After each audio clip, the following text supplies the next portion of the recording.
So today we're talking about fear as if we haven't actually talked about it before. But it's good to go over this stuff over and over and over again. Have been afraid over and over and over again. And so we're kind of making a counterbalance of adding some good stuff on top of that pile of fear, right? And so the last thing that you said, Robert, was is that you were kind of afraid to be happy. Are kind of afraid to go into what we're referring to as the first jhana without making the first jhana magical. It's just a state of not being afraid. And here you are afraid of not being afraid. More or less. More or less. I'm afraid of being happy. And Mm-hmm. I can think up loads of reasons for why that is. Some of them seem truer than others, more rational than others. They're all irrational by the definition you've given me earlier. But All right. Yeah, let's touch that just again for the video sake. And that is that in very, very primitive times, there was a use for fear. That we as a species, or even we as a whole group of the animal vegetable kingdom, that even trees have a kind of fear. And we've been able to understand that. Though the problem with trees is that they can't get up and run away. But we can get up and run away from the things that are actually attacking us. But the humans have set up a society to where we are very rarely actually being attacked. Very rarely we're actually being attacked. And yet the fear is there, and for some of us, on a regular basis. We'll have a thought, and then we'll be afraid. It's not something that we see, it's not something that we would feel. For instance, if somebody puts a gun to your head, that's the time for fear, based upon the way that we were, let us say, evolved, that there are certain fears. Now, what we have in the, human existence is the concept of a warning. In other words, in the very primitive times, you can see that two guys were out in the jungle and they happened to see a rhino at, let us say, 100 yards. Right?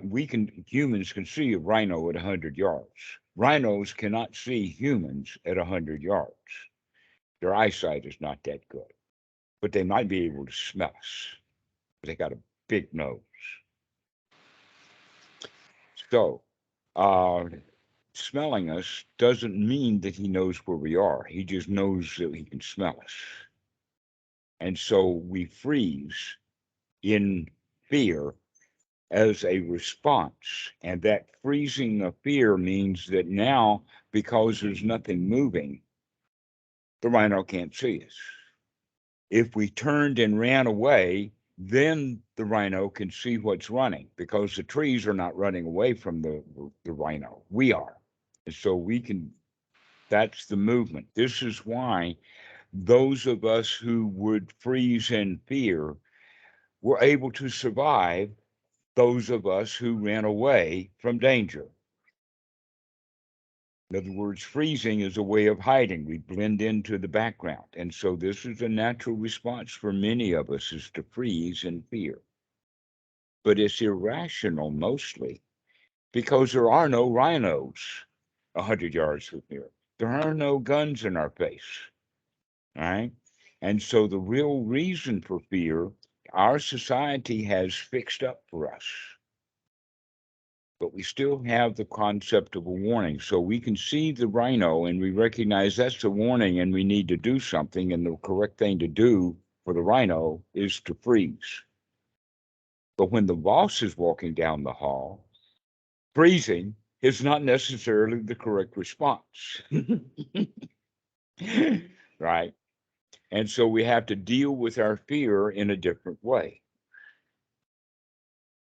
So, this is an important point to remember is that fear has been able to keep our species alive. You are alive, thank you to fear. That in fact, your own fear has probably kept you alive. There has been times when you decided that you weren't going to do something because your fear was so great that it prevented you from doing it. And if you had done it, you'd have gotten killed, like walking out into traffic. Just that little fear, oh, there's cars coming. I'm not going to step into traffic, right? So Mm-hmm. we can actually begin to understand that fear is a companion.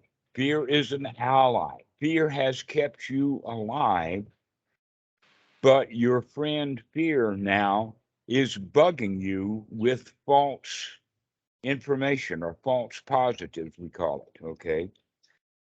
And so this is the basic problem with the instinct is that it's not that it doesn't do its job, it just is it does it too well. And so there are times to be afraid. And those times, it's time to not necessarily freeze mentally, but instead to look at what we're doing, to recognize the situation, to find a way out. As I mentioned before, if somebody's got a gun to your head or they're pointing a gun directly at you, we're talking about very, very close range. You look at his postures and his stances, and especially how tightly he holds the gun. Because anybody who knows how to use a gun knows that they've got a recoil and that you've got to really hold it tight when it goes off. And so you can look at the guy and you can look at his hand. And if he is holding that gun loosely, if he doesn't have his finger on the trigger, if he doesn't have it caught, that gives you plenty of time to knock that gun away so that if it does fire, it fires someplace else. And that gives you plenty of time to punch him in the eye. But if he's holding that trigger tightly and he's ready to do it, don't make that kind of move. That's the time to be afraid. That's the time to freeze. Okay. So this is and this is part of the martial arts training. You got to really look at the danger to find out really what's there. But our situation is completely different because you don't have any alligators chomping at your feet. You don't have any guns pointed directly in your face. And you feel afraid anyway. And in this case, afraid of what? And you're saying afraid to be happy. Mm-hmm. Okay. Mm-hmm. Now this kind of thing can happen as bad information as a child. And that I could say that let us say that an adult is angry about something as he comes home. And when he comes home, he sees children playing and having fun. And he's already pissed off and angry. And so he starts to yell at the kids because something that's already going on with him. And so he's transplanting it. That in psychology, we often talk about it as the pecking order. Have you ever heard of the pecking order? Yeah. Yeah, like who eats Okay. first? Right. So his boss chewed him out. And so he comes home in that pecking order style and chews out the kids. And there, that poor kid on the floor having fun. And all of a sudden, he's getting whipped. He's getting chastised. He's getting yelled at. And the child is making the connection between, oh, I was playing, and now I'm getting punished for playing because the child is not wise enough to recognize that the adult that came in angry is not really angry at the child. Every child, in fact, we all do that. If somebody comes in our face and yells at us, we always take it personally, Mm-hmm. Mm-hmm. even though it's not personal. That's true. That's true. A lot of the We time. always take it personal. And so this is possibly the situation that something happened, or maybe it happened over and over and over again to prove to you that if you have fun, somebody's going to come and piss on your parade. Is that right? Yeah, yeah, definitely. Well, guess who's now the one who is charged with following that rule and pissing on your parade? It's me. That's you. Yeah, I'm the You're the sucker. one who's pissing on your own parade, and you learned how to do that sometime in the past.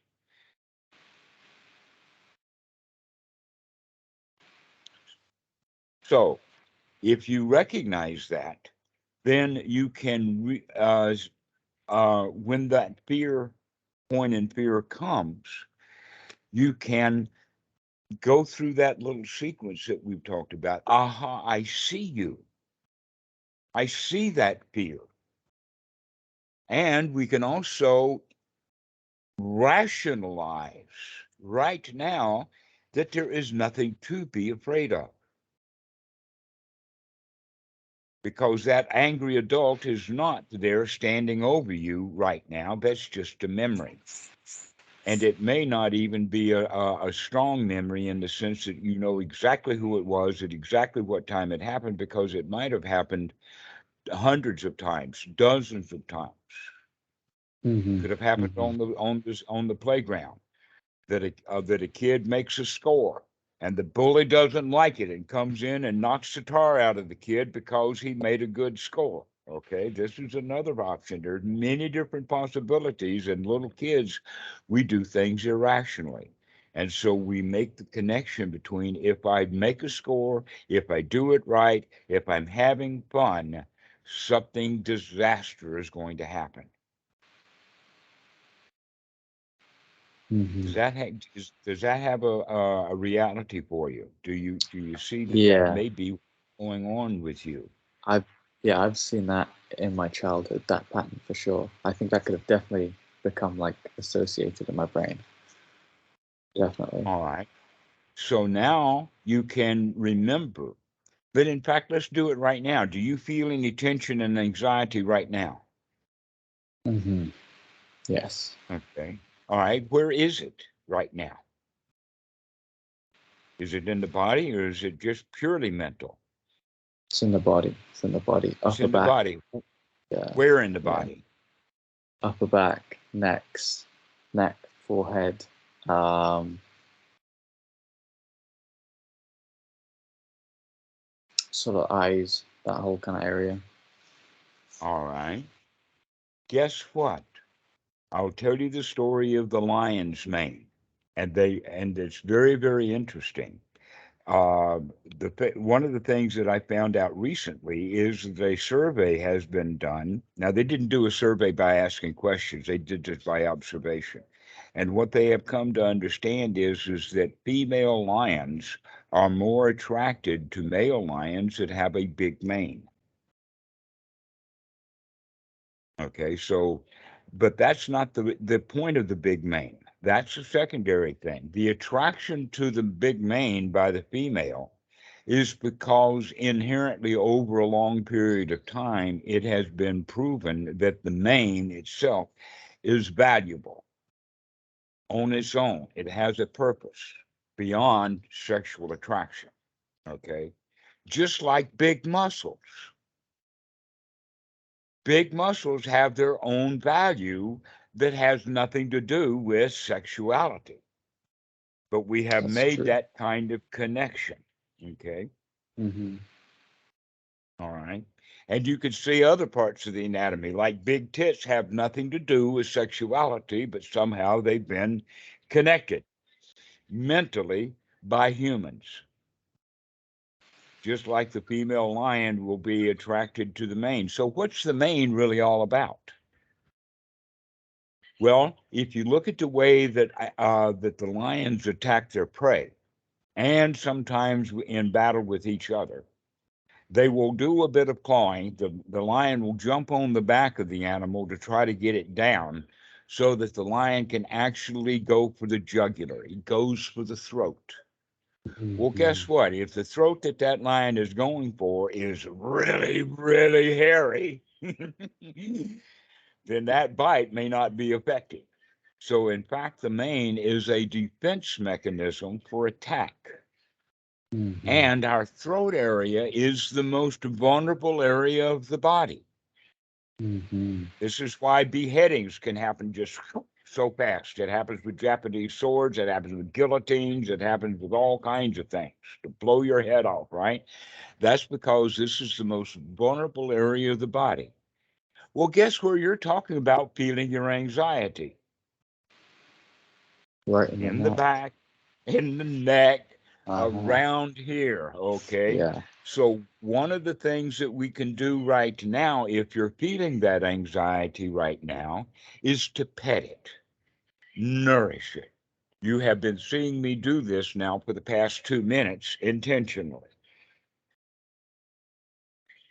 Give yourself a break. Then, in fact, when it happens like this, oh, it feels so good. Those kriyas just start popping right up. Yeah, it does feel good. Feels good. Feels so good to relax the neck because that's where you've been carrying so much of your tension, so much of your anxiety. And why do you carry it there? Biological, of course.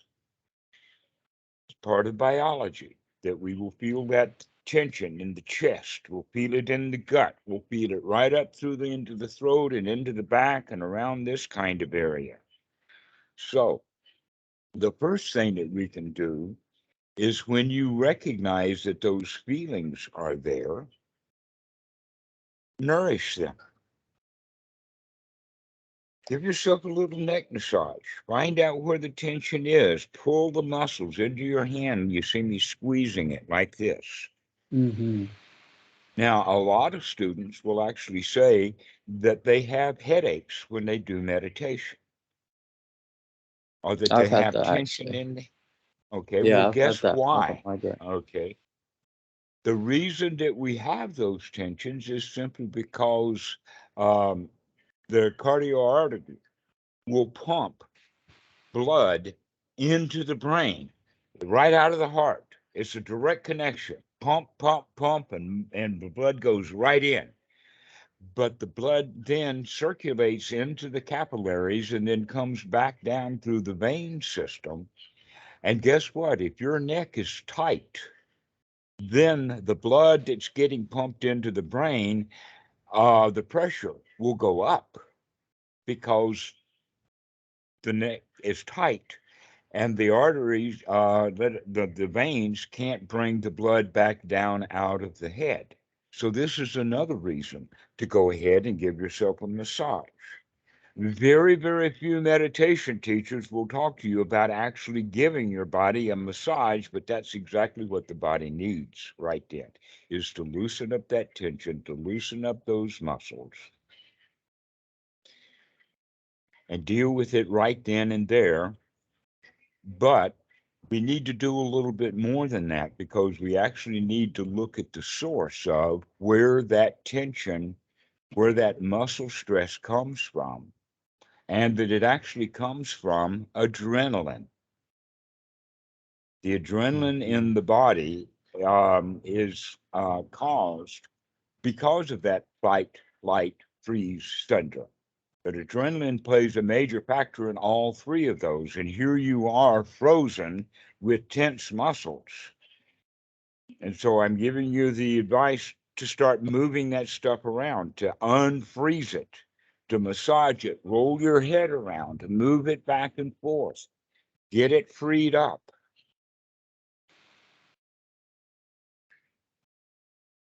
Okay.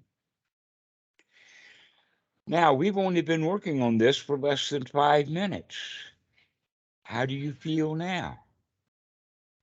Considerably less tense in those areas. It's definitely Ah. loosened it up a bit. Yeah, quite a lot. Also, one more thing that's going on, and is now we're talking about Dhamma. We're talking about reality, and we're not thinking about whatever it was that you were thinking about that gave you that tension anyway. That we actually have. One of the things that's really hard for some students to do, and others can recognize it right away, and that is that sometimes an image will flicker in the mind so fast that we don't even have a way of identifying it clearly. Sometimes it has to do with a particular color. And an example of that is that if you have an email um, in your browser, you have an email program, and you have a particular background color because oh, very many of the email systems will let you put a background. Mm-hmm. Okay. And so that background has got a particular color theme or particular color. If you're just sitting and that particular color scheme just flashes through the mind, it will associate that with the email and then that says, oh, I've got to write emails or there's something that I've got to do. But before you even have the thoughts of that, that flash of that particular color has already kicked off the adrenaline system. Uh-huh. Uh-huh. It's associated with it, It and it's associates with a particular, triggered it. even just a color or just a flash of an image. Okay, so if someone has been in a plane crash in their life sometime, all they would need to do is to just turn the page of a book. They're turning pages very quickly, and one of the pages happened to have a picture of an airplane. It was like the airplane that they crashed in, and they didn't see that image on that piece of paper, but maybe a half a second, or a third of a second, or a tenth of a second. But that feeling and association of that plane crash already is there. Mm. So things will happen like that we go through a very, very quick. Now, most people think that thinking is actually discursive thought that has language built into it. In fact, no, most of our thinking has to do with sounds, colors, um, other kinds of sensations that can happen very, very fast. And so you could begin to recognize what is it that flashes through your mind that causes this tension and anxiety to come up. It can happen very, very quickly, or you can actually turn yourself into it. The other way of doing it is um, an example would be writing an email to the boss. And now we're writing it and mulling over it and thinking about it. And every time we run and on and on and on, that adrenaline builds up a little bit at a time, a little bit at a time, until we get ourselves all messed up over hanging on to something like writing an email that we're not actually writing that email. We're sitting thinking about the email and not actually writing the email. And so this is another kind of way that we can begin to see what kind of thoughts that get the mind stuck in that kind of a cycle so that you can stop that. So these are the two ways of understanding this fear, this anxiety, this tension in the body can come either instantly through one little thought, or it can come through grinding things in. Mm-hmm. Okay. So which do you think that it is? It probably is both. I'd say a mix of both. Um, it's confusing because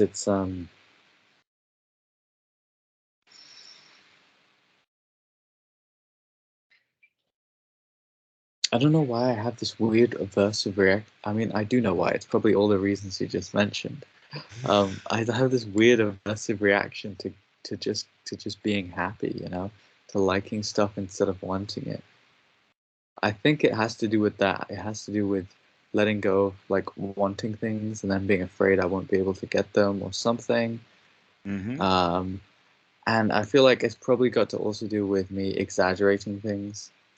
Um, like thinking, oh, because this, then this. If I don't want this, then that's going to lead to me not getting this and this and this and this and etc. etc. Mm-hmm. So I'm just like blowing stuff out of proportion.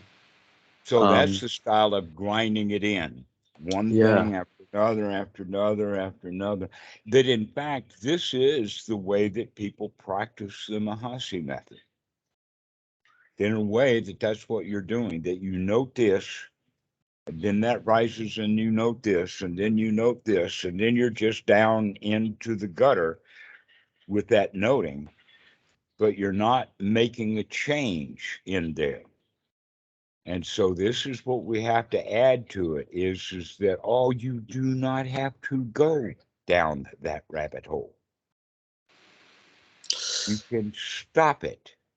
Take a deep breath. That in fact, without even going through a lot of verbalization kind of thoughts, we can begin to make your thoughts more bodily oriented. So as soon as you recognize the tension, instead of trying to figure it out with the mind, the thing to do is immediately start to massage and nurture the body, taking a deep breath, finding out if the breath has anything to do with the anxiety. Find out where it is in the body and relax that and massage it and continue to do that, paying attention to nourishing yourself. Because that nourishing yourself and thinking about that and feeling and actually put your experience into your hands as well as into the neck, so that you see the hands themselves and the neck come together. And so you're paying attention to which muscle that you're squeezing, how the fingers are moving across the skin, and other things like that. And while you're doing this kind of relaxation and thinking about that, guess what? You're not thinking about whatever it is that caused that anxiety. Mm-hmm. You're That's a really thinking good about point. nourishing yourself instead. It's a really good point. And so we've talked about this before, but I'm trying to get it to the point that this is today's talk is not didactic. This is not informational. This is experiential. Mm-hmm. Today is the day to actually give yourself that massage. And this has got to be something I start to really train it into myself as a habit through just Mm-hmm. repeated reminders, re-listening to these, and just get it into myself that when I start getting down this rabbit hole, just completely drop the whole thing and just get into the body Mm-hmm. and focus on something else. And start Focus on working with the body. Focus focus on the on the body. body. Yeah. Focusing on nourishing and protecting and relaxing the body with your Mm-hmm. hand. Use your hands to do that. Also, roll the neck around. Find out a way to begin to relax the neck and relax the body. And guess what? The important thing is that while you're actually doing this, there are two things that are going on. One is because you're relaxing the muscles and massaging the muscles, um, we're actually pumping blood. Some athletes know that there are, in fact, three heart muscles. Which ones are they? Well, there's the one that we have in the chest, and then the other heart muscles are the big calves, those big muscles between the knee and the foot, that big muscle behind. And guess Mm-hmm. what? When you're walking, that muscle moving up and down pumps blood back up. Oh, that's It cool. does. It does. It pumps blood back up. Well, here's what we're doing with our hands. We're actually pumping blood. And because of that, the pumping of the blood, we're now taking all that tightness and all of that extra blood that's caught and pumping it back into the system. So that's one thing. You're actually physically doing stuff to help relax. But there's something Mm-hmm. else that's even more important. And that is while we're doing that, we're not doing what was happening that caused the tension. Right. We're not ruminating on those Right. issues as rational as they seem on the surface. Hmm. So as you're massaging and thinking about massaging and thinking about relaxing and thinking about nourishing, you're not thinking about whatever it was that gave you the tension in the first place. No, this is actually perfect, and this has just hit me. But this is exactly what I needed, because what I'll always do is I'll I'll stay trying to figure out the issue, trying to resolve it to some kind of conclusion, and then I can relax when I figured it out. Like with this latest one, it's been like, you know, I got to find some way to, you know, not want these things, but without, you know, turning this into a big catastrophe where it's leading me to then become afraid of feeling happy, you know.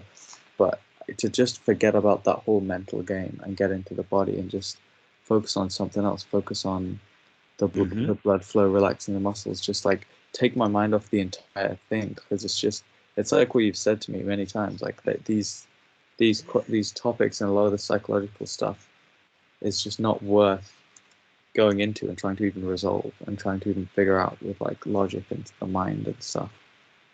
And I'm really starting to see that clearly, because it's so true. It doesn't go anywhere, you know. Right. Well, we have the idea that if I think myself into feeling bad, then I can think myself into feeling good again. Mm-hmm. Yeah. No, that's not necessarily the right way of doing it. In fact, thinking and going over it and over it and over it again is what makes it heavy. Yeah. Yeah. And then I keep failing again. I'm reinforcing that failure. I'm saying, oh, I'm failing to figure it out. I'm failing to figure it out. It gets more and more dire, more and more serious. And there's no need to try to figure it out. Just get away from it. And the way that we're talking about it here is because you recognize that the tensions and all are in the body. We need to start paying close attention to the body, because as we're paying close attention to the body, massaging it, nourishing it, feeling it, experiencing it, and all of that, we're not caught in that mental loop. Mm-hmm. Mm-hmm. And so what you've been doing is you've been doing mental looping, trying to get out of mental looping. Yeah. Yeah. It's it's like the obvious answer. I'm sorry. I am so happy to see you. My friend, my son has come. Oh, hi. That's awesome.